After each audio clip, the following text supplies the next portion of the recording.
وصلی اللہ تعالی علی خیر خلقہ سیدنا محمد وآلہ وصحبہ وبارک وسلم اجمعین، اما بعد۔ وعن عائشة رضی اللہ عنہا ان النبی صلی اللہ علیہ وسلم اتی بصبی فقبلہ فقال اما انہم مبخلۃ مجبنۃ وانہم لمن ریحان اللہ، رواہ فی شرح السنہ۔ یہ روایت ام المؤمنین عائشہ صدیقہ رضی اللہ عنہا سے مروی ہے کہ نبی پاک صلی اللہ علیہ وسلم کی خدمت میں ایک چھوٹے بچے کو لایا گیا تو حضور پاک علیہ السلام اس کا بوسہ لیے اور فرمائے کہ سنو، یاد رکھو کہ یہ چھوٹے بچے، یہ اولاد بخالت کا سبب ہے ماں باپ کے لیے اور بزدلی کا سبب ہے، اور یقیناً یہ اولاد اور یہ بچے، یہ چھوٹے بچے اللہ کی خوشبوؤں میں سے ایک خوشبو ہیں۔ اس کو روایت کیا ہے امام بغوی نے اپنی کتاب شرح السنہ میں۔ تو اس حدیث شریف میں اولاد کو ماں باپ کے لیے کنجوسی اور بخالت کا سبب بتایا گیا اور دوسرے بزدلی کا سبب، کیونکہ اولاد کی وجہ سے والدین اولاد پر خرچ کرنے کے لیے، اولاد کو کھلانے پلانے کے لیے اندیشہ کرتے ہیں کہ کہیں ہم کسی اور راستے میں کوئی خرچہ کریں گے تو کہیں ہماری اولاد کے لیے کوئی کمی نہ ہو جائے، ان کے لباس میں، ان کے پہننے اوڑھنے میں، ان کے کھانے پینے میں اور ان کے کوئی مسائل میں، ان کے علاج معالجے میں کوئی تکلیف نہ ہو۔ اس اندیشے سے ماں باپ بسا اوقات اللہ کے جو حقوق ہیں اس میں بھی خرچ کرنے میں پیچھے رہ جاتے ہیں، جیسے زکوٰۃ کا مسئلہ ہے، یا کوئی اللہ کے راستے میں کوئی ضرورت مند کو، کسی یتیم اور بیوہ کو، کوئی مانگنے والے کو دینے کی نوبت آتی ہے تو آدمی اس میں پیچھے رہ جاتا ہے۔ لیکن نبی پاک علیہ السلام ارشاد فرماتے ہیں کہ ان فی المال حقا سوی الزکاۃ، کہ زکوٰۃ تو ایک اسلام کا فریضہ ہے جو لوگوں کے مال میں 40واں حصے کے طور پر مقرر کیا گیا، اور اس زکوٰۃ کے مستحقین چند مخصوص لوگ متعین کیے گئے، اس کے اپنے مصارف زکوٰۃ بتا دیے گئے۔ لیکن زکوٰۃ کے علاوہ جیسے کہ رشتہ دار ہیں، حالانکہ وہ زکوٰۃ کے لینے کے مستحق نہیں ہوں گے، لیکن مگر بسا اوقات آدمی زکوٰۃ لینے کا مستحق تو نہیں رہتا، لیکن ضرورتیں انسان کی کچھ نہ کچھ رہتی ہیں تو ان کی مدد۔ اسی طرح سادات کرام کو آپ زکوٰۃ کے مال سے امداد نہیں کر سکتے، ان کا بھی حق بنتا ہے ہمارے اپنی کمائی میں۔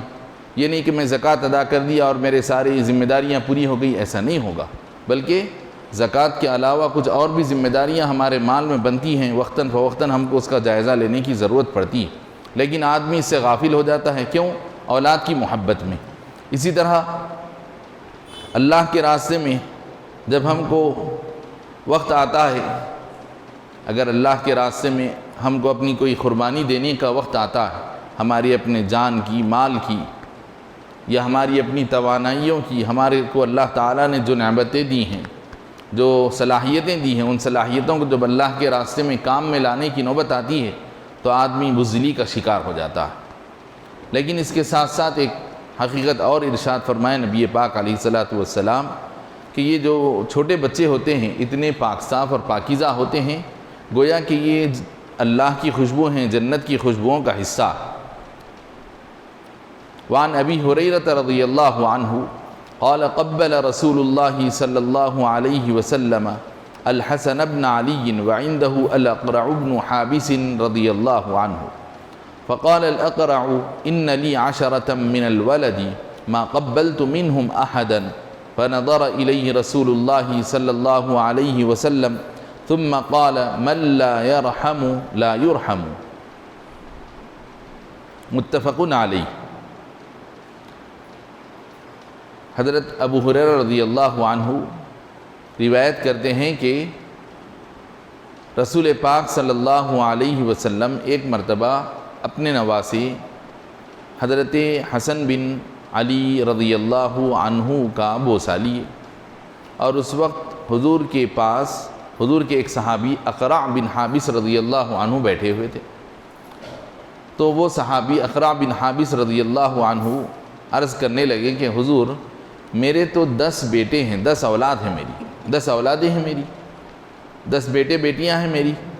لیکن میں ان میں سے کبھی کسی کا بوسہ نہیں لیا۔ تو رسول پاک صلی اللہ علیہ وسلم ان کی طرف حیرت کی نگاہ سے دیکھے، تعجب کی نگاہ ان پر ڈالے، اور ارشاد فرمائے کہ جو رحم نہیں کرتا اس پر رحم نہیں کیا جاتا، جو دوسرے بندگان خدا پر رحمت اور شفقت کی نگاہ نہیں ڈالتا، دوسرے بندوں پر رحم اور شفقت کا معاملہ نہیں کرتا، تو اللہ کی رحمت کا وہ مستحق نہیں ہوتا۔ یہ روایت متفق علیہ یعنی بخاری شریف میں بھی ہے اور مسلم شریف میں بھی ہے۔ تو یہ عرب کا ایک مزاج تھا زمانہ جاہلیت میں، وہ ہر معاملے میں اپنی قوت اور پامردی، اپنی جواں مردی کو بڑی بہادری سمجھتے، اور اپنی خیر ٹھیک ہے پامردی اور استقلال اور ثابت قدمی اور ہمت و حوصلہ ایک اچھی بات ہے، لیکن مگر وہ اس کے معنی اور مطلب کو سمجھنے میں اپنی جہالت کی وجہ سے غلط روش پر چلے گئے تھے۔ وہ یہ سمجھتے تھے کہ مردوں کی مردانگی اور ان کی طاقت اور قوت اور ان کی ہمت کا حصہ یہ ہے کہ وہ لڑکی کو نہ رکھیں، چنانچہ اپنے اسی تصور میں وہ لڑکیوں کو زندہ درگور کر دیتے، یعنی وہ اپنے گھر میں لڑکی کے پیدا ہونے کو معیوب سمجھتے، اور لڑکی کسی کو بیاہی دینے، یعنی لڑکی اگر کسی کو وہ شادی کر کے دیتے ہیں تو وہ اپنے لیے عیب سمجھتے کہ ہم اس لڑکی کی وجہ سے گویا دب رہیں اور ہم لڑکی والے ہیں۔ تو اس تصور میں لڑکی کے رہنے کو پہلے تو پیدائش کو پسند نہیں کرتے، اگر پیدا بھی ہو جاتی تو اس کو زندہ کچھ دن کے بعد، کچھ سالوں کے بعد، 4 5 6 سال کی عمر کی ہو جانے کے بعد لے جا کر دفن کر دیتے۔ پھر اسی کا ایک حصہ یہ بتایا جا رہا ہے کہ بچے، چاہے وہ بچے ہوں گے بچیاں، چھوٹے ننھے بچوں کو کوئی بھی اپنے سے قریب کرتے ہیں، ان کا بوسہ لیتے ہیں، ان کے ساتھ پیار محبت کی گفتگو کرتے ہیں، لیکن عرب اس طرح کے چھوٹے بچوں کے ساتھ اس طرح کے معاملہ کرنے کو وہ اپنی مروت اور اپنی طاقت اور اپنی بہادری کے خلاف سمجھتے، یعنی اس کو وہ سمجھتے کہ یہ تو عورتوں کا کام، یہ ایک بزدل آدمی کرتا ہے جو اپنی اولاد کے سامنے جھک جا رہا ہے، اس کے سامنے اس کا دل نرم ہو جا رہا ہے، تو اپنی بزدلی کا حصہ ایسا سمجھتے ہو۔ لیکن یہ ان کا تصور غلط تھا کہ بنیادی طور پر شفقت، مہربانی انسانیت کا تقاضا ہے، ہر انسان کے دل میں اللہ تعالیٰ رحم کا مادہ پیدا کیا ہے، جب دل دیا ہے تو انسان ایک جانور کو بھی دیکھ کر، کسی بھی جاندار کو دیکھ کر ایک حقیقی معنی میں جس کے دل میں انسانیت ہو اور تڑپ ہو، دوسرے جاندار کو دیکھ کر بھی وہ ترس کھاتا ہے۔ اگر کسی کتے کو پیاسا دیکھتا ہے، تڑپتا ہوا دیکھتا ہے سڑک پر، بلی کو، کسی جانور کو، اگرچہ کہ وہ حرام جانور کیوں نہ، اگر تڑپتا ہوا دیکھے تو آدمی اس کے لیے بے چین ہو جاتا ہے۔ یہ انسانیت کا تقاضا ہے۔ جانور حرام ہوگا، کتا ہے، آپ کو اس کو کھانا حلال نہیں ہے، اس کو آپ ذبح نہیں کر سکتے، اس کو کاٹ کر کھا نہیں سکتے، لیکن مگر وہ اللہ کی مخلوق ہے، آپ کو اس کے لیے اگر وہ تڑپ رہا ہے اس کے غذا کا انتظام کرنا آپ کی ذمہ داری بنتی ہے، پیاس کے لیے بے چین ہو رہا ہے اس کے پانی کا انتظام کرنا پڑتا ہے۔ چنانچہ سابق کی امتوں کے واقعات جو حدیث شریف میں آئے، بتایا گیا ایک روایت میں ایک کتے کو بچانے کی وجہ سے ایک فاحشہ عورت کو جنت مل گئی۔ زمانے سابق کا ایک واقعہ حدیث شریف میں منقول ہوا کہ ایک فاحشہ عورت ایک پیاسے کتے کو دیکھ کر اس کے لیے پانی کا انتظام کی، اس کی پیاس کو بجھا دی اور جنت کی مستحق ہو گئی، اور ایک شخص اپنے پاس بلی کو پال کر اس بلی کو کھانے پینے سے روکے رکھا، کھانے کے لیے اس کو کوئی چیز غذا دیتا نہیں اور نہ اس بلی کو خود آزاد کرتا، آخرکار وہ بلی مر گئی اور اس بلی کی جان کے مواخذے میں اللہ تعالیٰ اس کو دوزخ میں ڈال دیا۔ تو یہ معاملہ ہے۔ تو اسی لیے نبی پاک علیہ الصلوۃ والسلام ارشاد فرمائے کہ اولاد کے ساتھ محبت کے ساتھ پیش آنا، ان کے ساتھ شفقت کے ساتھ پیش آنا، ان کے ساتھ نرم دلی سے پیش آنا، ان کا بوسہ لینا، یہ محبت اور رحم دلی کا تقاضا ہے۔ اور جو آدمی دوسروں کے ساتھ رحم دلی سے پیش نہیں آتا وہ بھی اللہ کی رحمت کا مستحق نہیں ہوتا۔ یہ حدیث شریف اس کے بعد کچھ لمبی ہے، انشاءاللہ اس کو پھر ہم آئندہ کے درس میں بیان کریں گے۔ البتہ 2-3 باتیں فقہی احکام سے متعلق عرض کر کے آج کی گفتگو کو ہم ختم کرتے ہیں، اور اگر کوئی ضروری آپ حضرات کے پیش نظر کوئی سوال ہو تو آپ سوال کریں، تو آپ کے سوال کا آپ کو جواب بھی ملے گا، اس کی وجہ سے شاید دوسرے سامعین کے لیے بھی وہ باعث افادہ ہو اور ان کے لیے بھی استفادے کا ذریعہ بنے گا۔ تیمم کے مسائل کا سلسلہ چل رہا تھا، تو اس ضمن میں تیمم کے 8 شرطیں بتائی گئیں کہ تیمم کے درست ہونے کے لیے 8 شرطیں۔ تو تیمم کی پہلی شرط بتائی گئی کہ نیت کرنا، اور دوسری شرط یہ بتائی گئی کہ تیمم کے صحیح ہونے کے لیے تیمم کیسے صحیح ہوتا ہے، تو بتایا گیا کہ نیت بھی کیسے ہونی چاہیے، نیت بھی کسی عبادت مقصودہ کی ہونا، یعنی ایسی عبادت جو بغیر طہارت اور بغیر وضو کے نہیں کی جا سکتی، وہ عبادت کی نیت کر کے آپ تیمم کریں گے تو اس سے نماز پڑھ سکیں گے۔ مثلا یہ کہ ایک آدمی بے وضو ہے سمجھیا، اور اس کو مسجد میں کوئی کام ہے، مسجد میں آنا چاہتا ہے، پاک ہے وہ لیکن بے وضو، پاک ہے لیکن اس کو وضو کی ضرورت ہے۔ اب وہ حالانکہ آدمی مسجد میں بے وضو بھی چاہے تو داخل ہو سکتا، تو بے وضو مسجد میں داخل ہونا جائز ہے، یعنی مسجد میں داخل ہونے کے لیے باوضو ہونا کوئی ضروری نہیں، البتہ غسل کیا ہوا ہونا ضروری ہے۔ تو اب مسجد میں بغیر وضو کے بھی داخل ہو سکتے ہیں، تو اب وہ آدمی مسجد میں داخل ہونے کے لیے تیمم کیا، تو اس تیمم سے نماز نہیں پڑھ سکتا، کیونکہ نماز مسجد میں بغیر وضو کے داخل ہو سکتے ہیں، نماز بغیر وضو کے نہیں پڑھ سکتے ہیں۔ تو جو کام بغیر وضو کے نہیں کیا جا سکتا، اس کام کی نیت سے اگر آپ تیمم کیے ہیں تو ایسے تیمم سے نماز نہیں پڑھ سکیں گے۔ اسی طرح دیکھیے اذان دینے کا مسئلہ ہے، اذان دینے کے لیے وضو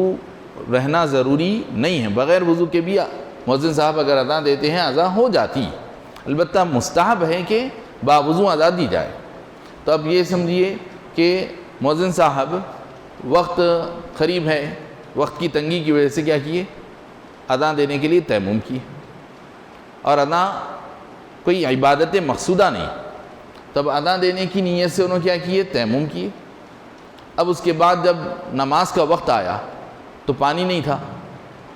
تو اب انہوں وضو کرنے کے لیے دیکھے پانی نہیں ہے، تو انہوں دیکھے کہ میں اذان کے لیے تیمم کیا تھا، اب وہ تیمم سے اگر انہوں نماز پڑھنا چاہتے ہیں نہیں پڑھ سکتے، کیوں؟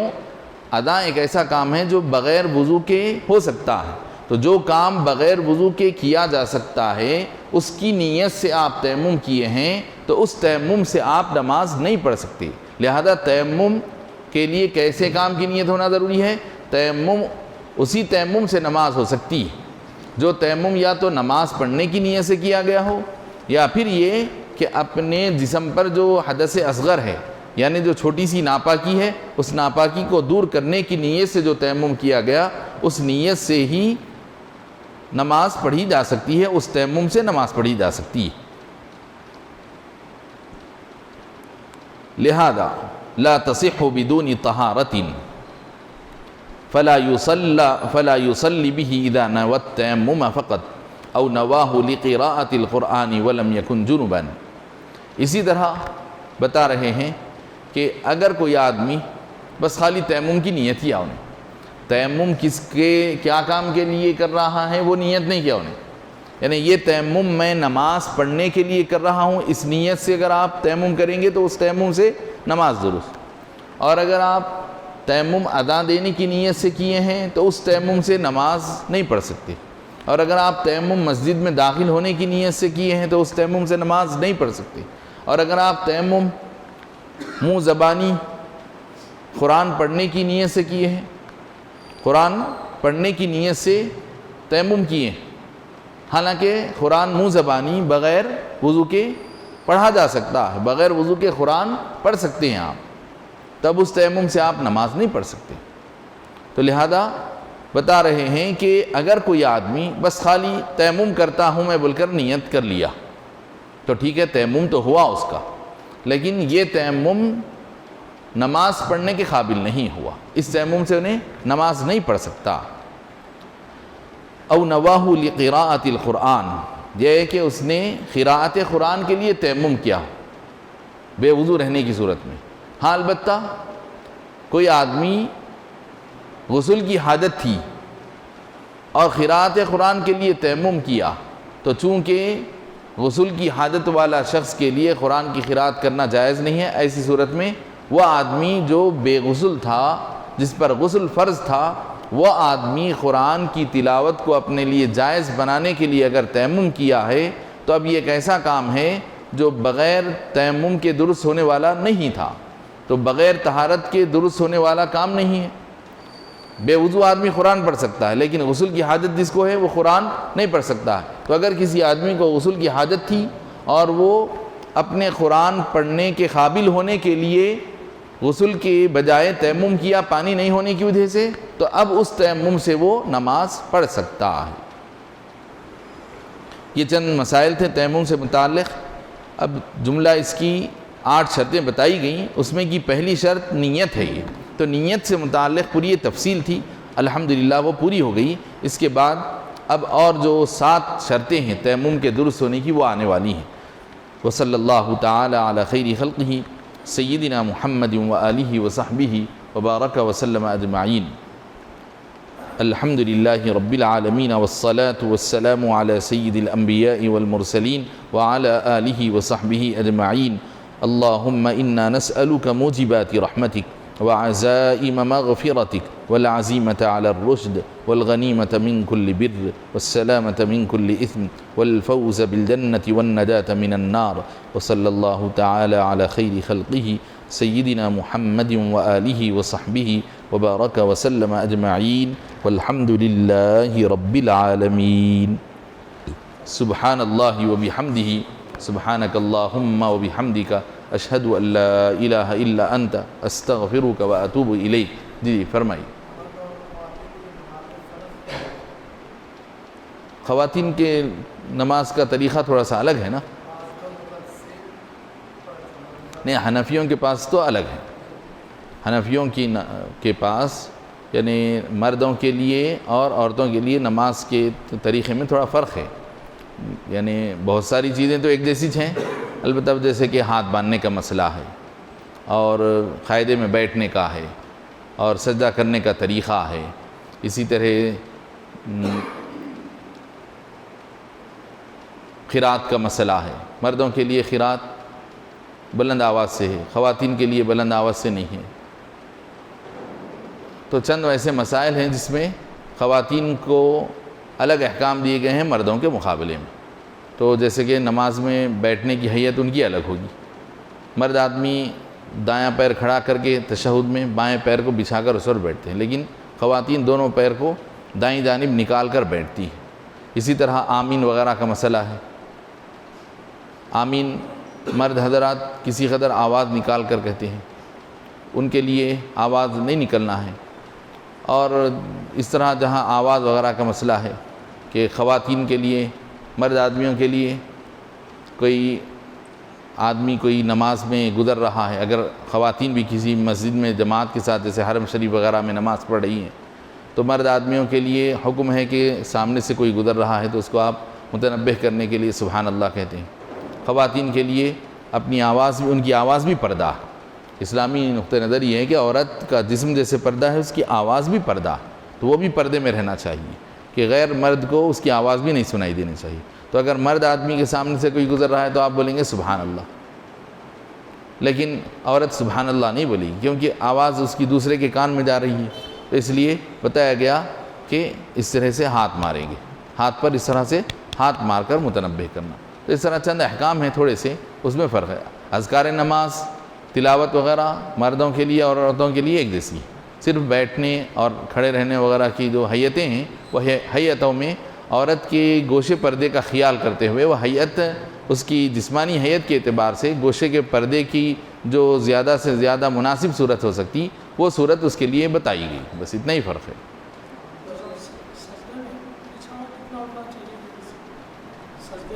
سجدے میں نہیں، بالکل ایسا اسی لیے بتایا گیا نا، زمین کو چپکی ہوئی رہنا۔ اب اگر کوئی یعنی کوئی تکلیف وغیرہ کی وجہ سے ہے تو خیر ہے، اب وہ جتنی تکلیف ہے جتنا برداشت کر سکتے وہ اس حساب سے کر لیں گے وہ تو، لیکن یہ ہے کہ جسم پورا زمین کو چپکا ہوا رکھنے کا حکم ہے، کہ جیسا مرد آدمی کے لیے بتایا گیا اور ہاتھ بھی قریب رہنا، اور یہ جو ران ہے یہ پورے جسم سے بالکل لگی ہوئی رہنا۔ مرد آدمی کے لیے کہا گیا کہ یہ ہاتھ ایسے کھلے رہنا، زمین پہ ٹکے ہوئے نہیں رہنا، ہاتھ اٹھے ہوئے رہنا وغیرہ، یہ مرد آدمی کے لیے بتایا گیا۔ مرد آدمی کو نہیں لگنا ہے، عورت کا لگنا چاہیے، جینٹس کا نہیں لگنا چاہیے۔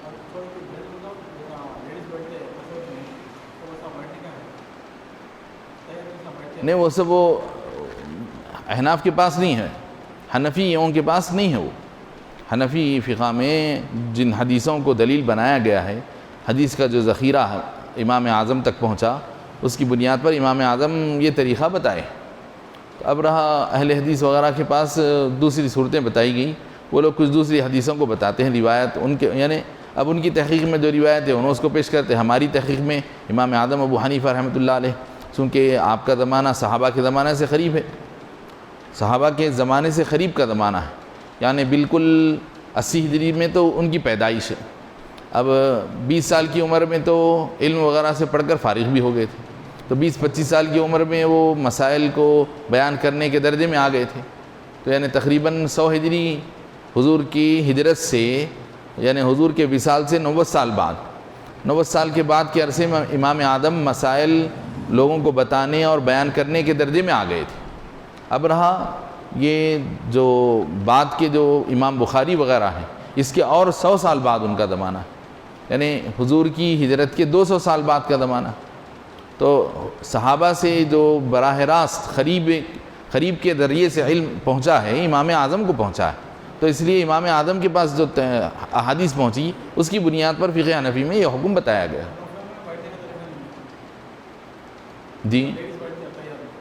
نہیں، ہمارے پاس نہیں ہے، البتہ امام شافعی کے پاس 2 قاعدوں میں الگ الگ بتایا گیا، امام شافعی کے پاس الگ ہے۔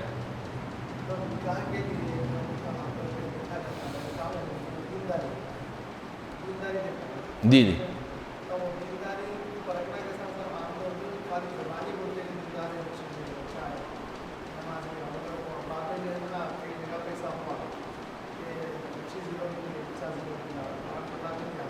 جی جی تو وہ ان کے یعنی ان کا جو سرکل رہتا ہے، وہ جو بچہ جس کے ساتھ اٹھنے بیٹھنے والا ہوتا ہے، وہ سرکل کے ذریعے سے ہم تحقیق وغیرہ کریں تو معلومات ہوتے۔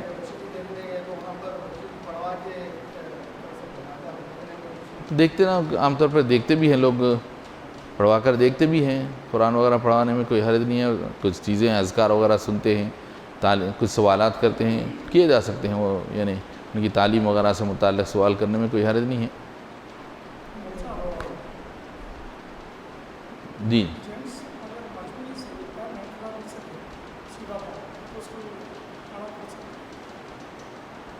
یعنی بیٹھے ہوئے ہو قاعدے میں وہ تو خیر مجبوری کی وجہ سے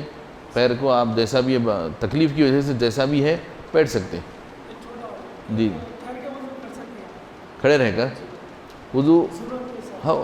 وضو کے وقت بیٹھنا اس کے وضو کے آداب ہیں۔ اب جیسے کہ قبلے کی طرف منہ کر کے بیٹھنا وضو کے آداب میں ہے۔ اگر کوئی قبلے کی طرف رخ نہیں کر سکتا، اب جیسے کہ مسجد کے نل وغیرہ بنے ہوتے ہیں، اب جدھر بھی ممکن ہو ادھر ہی بنانا پڑتا۔ اب یہ ضروری نہیں کہ اب قبلے کی طرف منہ ہونا بول تو اب وضو خانے بنانا کرنا اب اتنا آسان تو نہیں ہے، پہلے تو جگہ کی فراہمی کا مسئلہ ہے، تو اب جگہ کی تنگی کی وجہ سے جدھر ممکن ہو سکا ویسے بنا لینا پڑتا۔ تو اب ایسے ہی اب اگر کہیں بیٹھ کے کرنے کی سہولت نہیں ہے یا کوئی اور وجہ ہے تو کھڑے رہ کر بھی کر سکتے ہیں، کوئی وضو پر کوئی اثر نہیں پڑتا۔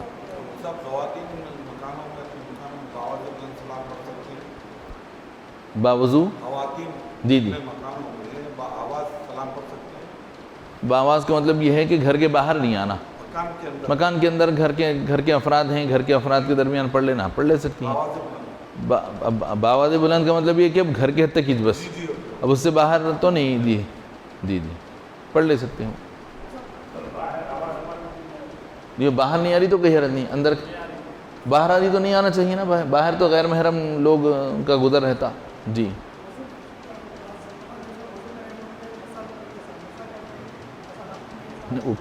ضرورت ہی نہیں ہوگی، تو طریقے وضو کے طریقے میں داخل نہیں ہے وہ کچھ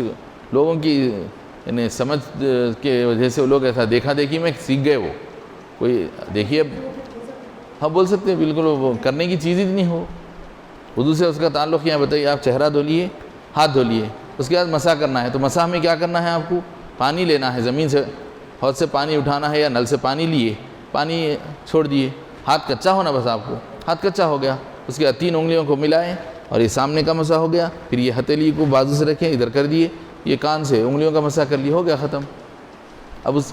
گردن کا جی ہاں یہ گردن کا مسح تو کرنا ہے نا، گردن کا مسح کرنا ہے، گردن کا مسح ہو گیا ختم. اب یہ کہاں سے اس کی ضرورت کیا ہے؟ یہ نہیں ضرورت ہی نہیں ہے اس کی. یعنی لوگوں کے یعنی دیکھا دیکھی میں سیکھ گئے لوگ، وہ ایسا ہے، کوئی ضرورت نہیں ہے اس کی. جی نہیں وضو تو ہو جاتا، وضو کو نہیں ہونے کو کیا، ہونے کو کیا، وضو کرے بھی جی